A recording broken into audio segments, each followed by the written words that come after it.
Hello and welcome back again. We're going to be looking this week at short, flexible. Quite a different beast, as you can see from the baton we were looking at a few weeks ago.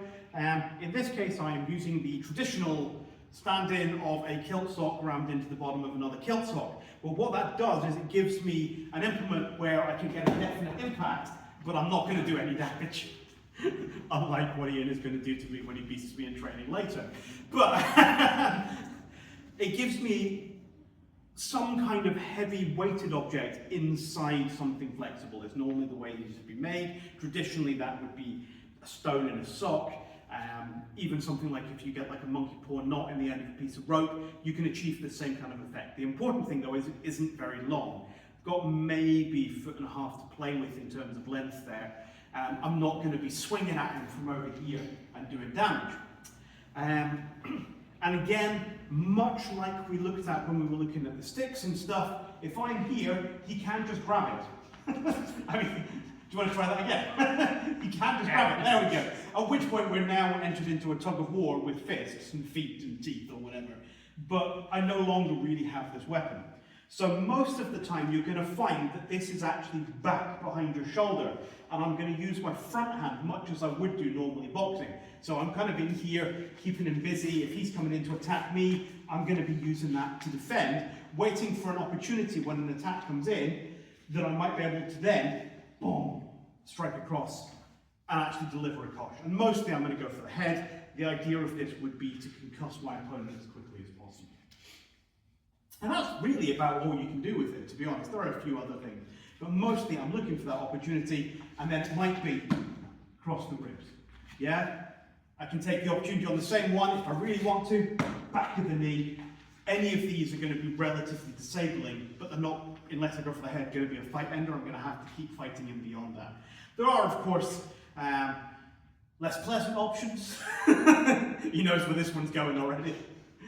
So from here, I can always swing down and up for the nutcracker approach, but it's very much the same kind of thing. I'm deflecting with my offhand as I would do normally if I was boxing, and then I'm just looking for a chance to bring this in. Now there are a few times that I can use this in a slightly different way that could potentially be useful.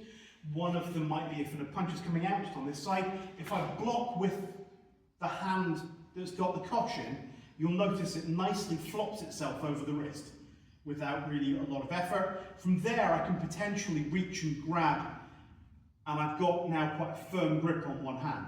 In and of itself not particularly useful, because I'm taking one of my hands out to take one of theirs, but from there if I can then turn and place my elbow on the back of theirs, I can now get quite a good arm lock that's actually very difficult for my opponent to escape from.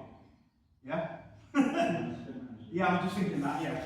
So, do that again from an angle where I can actually keep talking. But the attack happens, I'm going to block, goes over, I grab, elbow to elbow, and that gives me a lock there as long as I can keep that downwards pressure here, pulling up here, and then if I want to, I can always circle, and eventually that will drag him down into the floor, or I can just sit here, and he can't really affect me particularly. I can drag him around a bit if I need. In time, I can switch to more solid locks if I want to.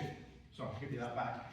And that's really all there is to the Cosh. There's not a vast amount you can do to make it particularly cunning, especially since you're not entirely sure how flexible it's going to be, how long it's going to be. You're just looking for anything you can pick up and use that has that flexibility.